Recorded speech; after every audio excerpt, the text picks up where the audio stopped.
Without the monotonous tone of a presentator, let's get straight into this. Fair and lovely. This phrase is not only used for the largest skin bleaching cream in South Asia, but a statement heard by at least 70% of Indian women and men across the globe. Throughout medieval times and modern history, the Indian subcontinent has stood victim of various European invasions, settlers, and traders from the 15th to 17th centuries, including the Portuguese, Dutch, and French. The subcontinent was invaded and partly ruled by the Mughals in the 16th century and colonized by the British from the 17th century onwards until the country long awaited its independence in 1947. From years of oppression grew great generations of mixed-race children. This new generation was relatively fair in complexion, and many claimed to be superior due to their ancestral heritage, and the stigma that once held India in a great state of fear.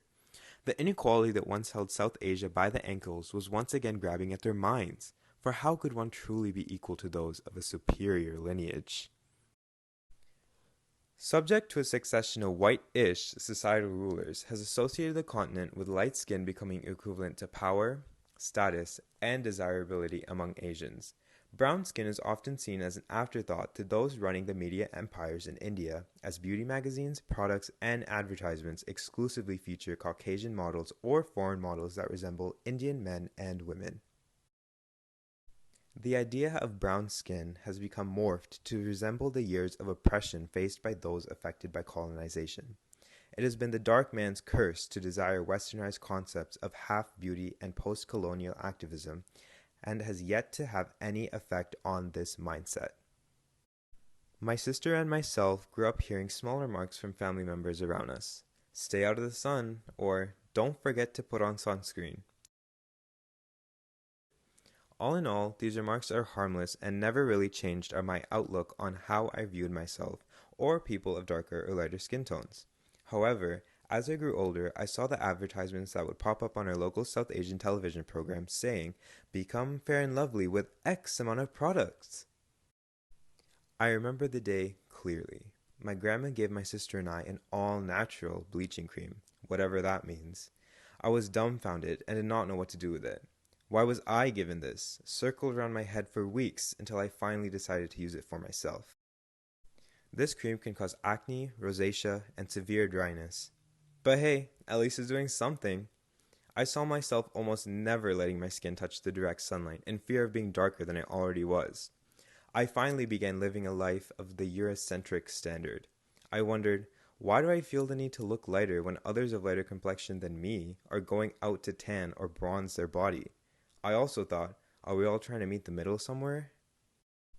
The one thing holding me back from lightening my skin previously were the harmful ingredients.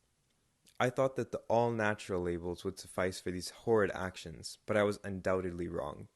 After having this epiphany of uniformism in our world, I decided to do my research.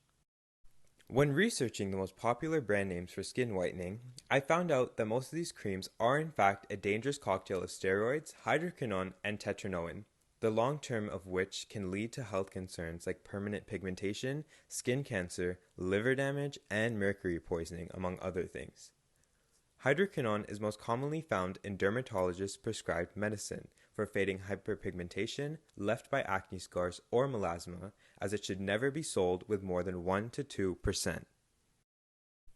I found out that these creams had well over 6% hydroquinone, which can cause irreversible pigmentation scars on the face.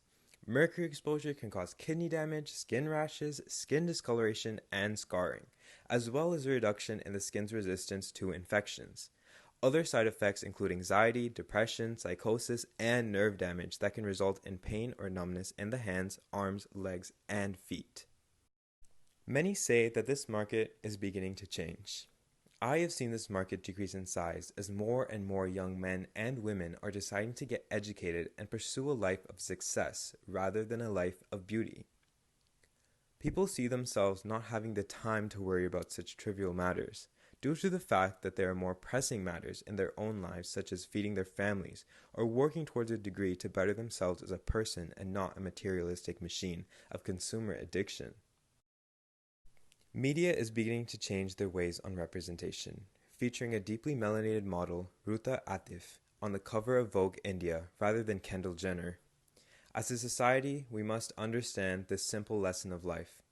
Be the best you that you can be, because there's no one else who can be a better you than yourself.